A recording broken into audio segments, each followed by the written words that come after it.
Welcome back to the Marvel Movie Minute, a daily podcast in which we disassemble a film from the Marvel Cinematic Universe into 1-minute segments and then examine it in obsessive and occasionally hilarious detail. I'm Kyle Olson from the Swashbuckling Ladies Debate Society podcast. Hey, and I'm Rob Cabasco. And Kyle. Yes, sir. You know, we're friends. And fortunately, we... I didn't see that coming. A little presumptuous, isn't it? It is a little presumptuous on my part. And fortunately... All right. For the sake of the bit, we're friends. We have never had a tussle. Oh, this is true. Or even an argument. We've never thrown hands. Or a fight. We've never done that. But I'm going to tell you this. If we did, you know what I would do? What's that? I would get drunk on the plane to your wedding. I'd ruin your tuxedo fitting with a bad lunch. I'd then destroy your giant cookie and throw a tantrum in your chocolate fountain. Wow, that is an oddly specific list of things that you would do. Here's the deal. We're continuing the fight between friends. And I thought to myself, what's a funny movie where two friends have it out? And I picked the wonderful 2011 female-driven comedy Bridesmaids. And I had nothing else. I didn't know what to do. What do you want to talk about? Horrible things that go wrong between friends, like Anakin and Obi-Wan, or Caesar and Koba. You were supposed to be the chosen one. I even pulled out the Planet of the Apes there, Koba and Caesar. No, listen. Yeah. This is just not going to end well. Together strong. Yeah.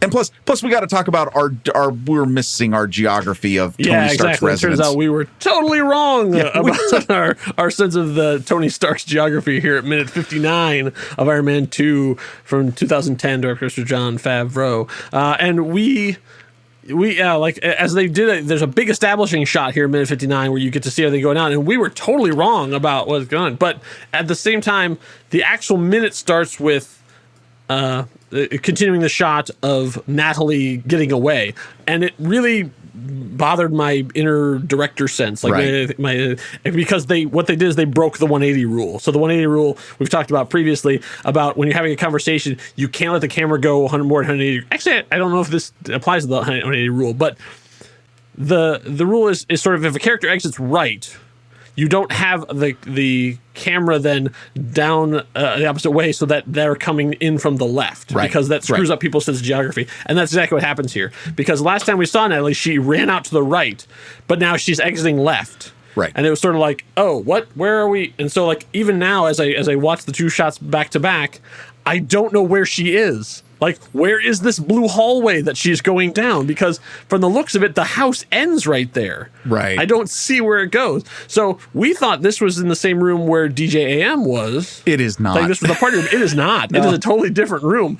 So this is the kitchen, apparently dining room. It looks like if they're having a party, maybe they pulled out the table and chairs to make room for people to congregate and dance and that stuff. Right. In the days when people actually did that.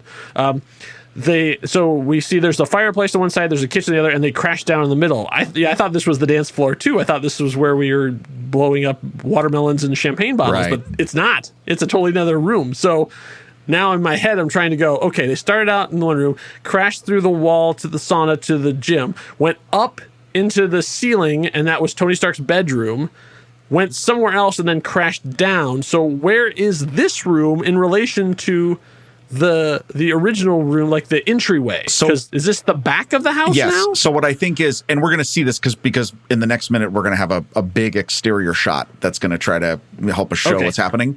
But basically what I think happens is that in this scene, if you get right into the first 5 seconds of this minute, we see all the crowd outside, a huge curved glass floor to ceiling wall, and we see a fireplace on the right. We see a big kitchen, and then we see a hallway going down between the kitchen and the fireplace. That hallway, I believe, leads to the main entry area we have been seeing up until this moment of the movie. So I think that blue light and sort of that stuff you're seeing, that's sort of the remnants of around the staircase where the sculpture is and where he blew out the glass. So she's on the other side of the staircase? Correct. So I think she went out, and if think of it this way, directly on the opposite end of the house is where the main entrance is, where the cars were coming in and where Natasha just escaped to. So yeah, and there's obviously a weird room that's between these two areas, but based on this, they moved around a lot in the upstairs of the house because to come down through the ceiling on the opposite end of the house. And again, this is more than what normal humans would when you're talk doing about. A minute-by-minute podcast, this is what you kind of have to spend your time thinking about. Right. But we definitely get this. And this is important because this sort of quote-unquote final battle between Tony and Rhodey, there will be an establishing shot in the next minute that will show you where this is in relation to the whole house. And then it will make sense. But obviously, look at the set design of this is amazing in that this is just gorgeous, is all manufactured. Right? This is all manufactured on a soundstage. And the one thing that this really does show you is you see the crowd outside the house now. You've got a bunch of people holding up their phones, so they're capturing all this, which of course is only going to deepen the controversy and the speculation on Tony Stark and the focus of him. But I am very worried for all these people's safety. Yeah. Once again, we have Marvel crowds who don't know when to leave. Yes, that's where I was going. I could tell. I was with you all the way. Just like the people like, hey, look, there's a Hulk running down the street. Maybe I should stand here and see if he gets any closer. The people in Monaco are no different. What are you all doing? Run for your lives. Get out of here. What is wrong with MCU crowds? Jeez. Anyway. Apparently the herd mentality in that universe is much stronger than it is. Oh, my God. Over here. It's crazy. Because, I mean, Pepper and Happy are gone. They bailed. Exactly. They're smart. And, like, they're the ones who've been at ground zero. They know we need to get the heck out of here. Jeez.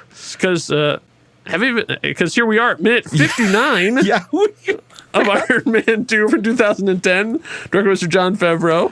And as it starts, and as the fight is rolling on, a new song has started. We're now listening to Robot Rock, which is the lead single from Daft Punk's third studio album, Human After All. The single was released in April of 2005, and apparently it was a favorite song of Mr. Goldstein.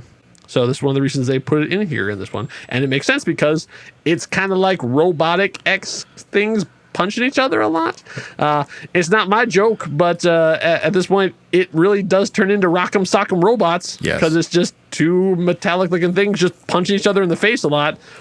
Wow, their creativity just completely wore off, huh? Just, you're going to punch me? Well, I'm going to punch you. Oh, you're going to punch me? Well, then I'll punch you back. Are you waiting for one of the heads to just pop up? Yeah. And like, that's it, over? Yeah. No. Exactly. Well, but it's now just a brutal fist fight. I mean, I think this makes sense. I don't have any issues with that. The sound still bothers me because it does come off as very pling, plang, pling, like, you know what I mean? But however, then things do take a turn though, because as they're having their punch 'em up, then Tony finally gets the upper hand and slams Rhodey into the island. I was going to say the announcer table. Yeah, really, that's pretty much it. He didn't even pull the monitors out. He just slams them right through. Oh my God, he's broken them in half. And so, like, right to the announcer table he goes and crashes down, and the music stops. Yeah. And so, like, all of a sudden, the whole movie takes a different tone, and it's great because, like, it's like, oh yeah, this isn't like fun superhero punch 'em up anymore. This is a drunk dude beating up on his best friend. And so then you see John Debney's score just quietly comes up a little bit in this eerie way, and Tony turns and sees the whole crowd of people, most of them with their camera phones out, camera phones being the thing of 2010, now they're just phones, recording this whole thing, and like turns and sees all this thing on display and roars at them all. And it is a scary and sad and frightening moment.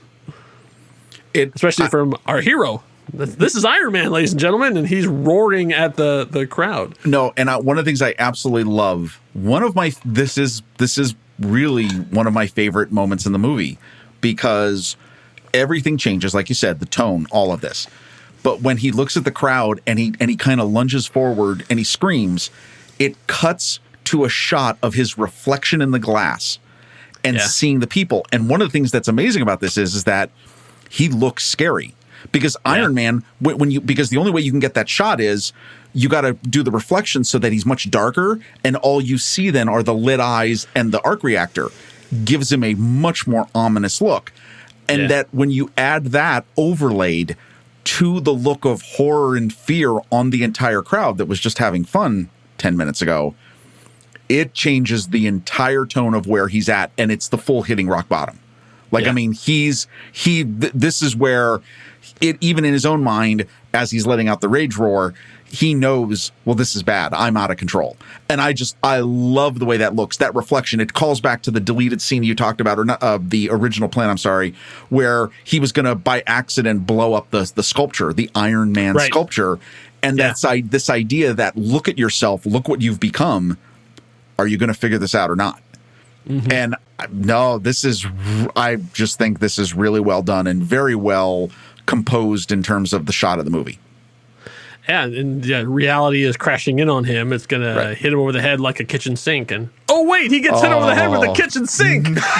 So there's a trope in movies that the expression that says that thing had everything in it but the kitchen sink. And so it's become a joke in these movies that you then include the kitchen sink as sort of like, now it has everything. And so Rhodey rips the kitchen sink out of the island and smashes the Tony over the head with it. I'm sure a fully intended joke. And so then Tony goes crashing over and gets a face full of fire. He goes right into the fireplace. And there's a great thing of, instead of just having go in and come out, he then gets up and then crashes through the masonry above it. Right. Oh, that's so cool. Like, it's such a nice little detail of sort of like, oh yeah, he's a giant robotic dude. He has no sense of like the geography of it too, and also just like, I'm gonna stand right up. Not gonna think about wrecking anymore. I already blew up my sauna. Who cares about having to redo my fireplace as well?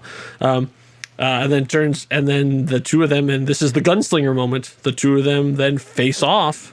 And they raise their weapons and aim them at each other. So Rhodey says, put your hand down, because obviously he's charging up his repulsor, and then so does Rhodey. And then Tony says, you think you got what it takes to wear that suit? Rhodey says, we don't have to do this, Tony. Like, he's still trying to de-escalate. And Tony says, you want to be the War Machine? Take your shot. Yeah. Boom!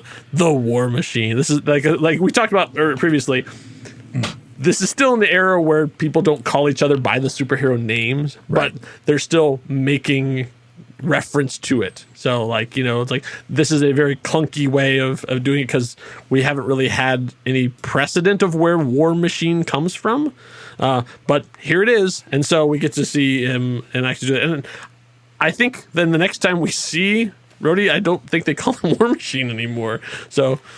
yeah, unfortunately, some things don't age entirely well. So maybe having a hero called War Machine probably doesn't play as well as it did in 1965 or whatever it is that Rhodey first showed up. Can't pull it off the top of my head. But then they're still facing off. So Rhodey says, "Put it down," and Tony's saying, "You gonna take a shot?" And so like each of them is waiting for the other one to back down, and neither of them there. And so Rhodey says, "Put it down." Tony says, "No." Rhodey says, "Drop it, Tony." It's like I kind of wanted to do a drop it like it's hot reference in here, but I didn't want to get to anger Snoop and his many Liberty lawyers. Well, so I love the way he's saying it. Drop it like he's holding a gun. Yeah, and which again, because he's wearing the suit for the first time. Yeah, right. No, and then the tension is building. The repulsors are both like charging up. Yep, they're charging up. And that's where the minute ends. Oh my God. Totally ridiculous. I mean, it's perfect cut. Like, I love that. Yeah, exactly. Yeah, it's nice to have the algorithm every once in a while. It just goes like, oh, no, we're not going to show you what happens. But. Now, a couple of things, just again, background details and stuff that I love. Yeah, the crowd is finally left. So the crowd's gone. And I would assume that they orderly were able to escape the property in all their vehicles. Mm-hmm. Probably not. The valet dudes are gone, man. That's just what I was going to say. Those poor valets. They're like, they're gone, man. This is not worth $7.50 an hour. No, those guys are way gone. Like, those people are screwed. I don't know what's going to happen. No, I'll tell you though. They're racing Audis out on the street. They just took the two best cars and they bailed. That's right. Okay, love the little nuanced details in the background. So, like, throughout this entire minute, as the different shots, low shots of, like, Tony and a bunch of other things are going on, you can see little sparks that are coming out through the hole that's in the ceiling that they came down through. Yeah. Right, the power cables. There's obviously, when Tony puts Rhodey through the kitchen counter, you can see sparks and you can see the water lines, and now they're spraying water. And even when he pulls the kitchen sink, I mean, it's just gorgeous. Like, these details incredibly well done and fully rendered, and bravo to everybody, the visual effects people. I mean, all those details are there. But I think my favorite part of the scene is as they're coming into and like you mentioned, the fireplace. Fireplace is phenomenal. Yeah. That whole segment. Yeah. But I fire love is hard to animate, and so they did a nice job of that because I didn't even think about it. Nope, it looks totally real. Oh, yeah, of course, that's fire. Yep. I love the difference in targeting interface between the Mark II suit and the suit that Tony's wearing, because as it goes into in the helmet cam, and you see Rhodey, it's a completely different targeting system and power-up system than what Tony has in his. And I love comparing the two of them. And I also love, the way this is animated, it is trying to give you the impression that the system, the repulsor system, for example, is controlled not just by your movements, but maybe by like the motions of your eyes. Or there might be some sort of sensor system that's determining what you're thinking and what you're doing. Because as they're getting ready, you can see not only are there graphs that are showing you charging up of the repulsors in both suits. There's an intensity that focuses in on the eye, showing, hey, if you scrunch your eyelid just another millimeter, we're firing. Like, I just think that's interesting, the whole concept and the way that works. I love, though, the attention to detail that it's a more advanced system that's in Tony's suit than what's in Rhodey's. Yeah. I love it. If you go back, you can see Rhodey's heads-up display is the same one that he was using in the original Iron Man. Yes. Like, it's the same, the white with just the basic information. I mean, like, really, really low res, all that stuff, versus Tony's 3D, multicolored, multi-level, depth of field kind of thing. I mean, it's a nice callback because they had to like go back and look at what they used in the original UI and then put it back in there to have the differences between the two of them of like the two generations of armor. See how much has changed. Right. Awesome. Let's see. Well, yeah, that's right. I'm trying to doing the math right because this season the Mark IV right now. Right. Yeah. Okay. 20's in the 4. The suitcase suit is 5. 5. Suitcase is 5. Yeah. Correct. Yeah. And spoiler alert, we're gonna see 6 before the movie's over. Technically, it's in the house right now. But in the meantime, as we're talking about upgrading systems, how about an upgrade to your wardrobe? Yay. Because we have our own merchandise. That's right. Nextreel.com/merch. You can get shirts. You can get mugs. You can upgrade your refrigerator with a really cool magnet. You can upgrade your face with a really cool mask. I mean, how much more Tony Stark could you want to be? And we can help you with that. So we have all kinds of stuff with all of our different shows. We have all the different logos, and you can put them on pretty much whatever you want. And if we don't have it, let us know, and we'll sell it to you because we're shameless like a Stark. Wow. So the fight is coming to a explosive conclusion, and so you do not want to miss it. And also the fact we're going to talk about minute 60.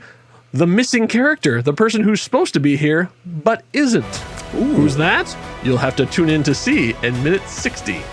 Enough said. Bye.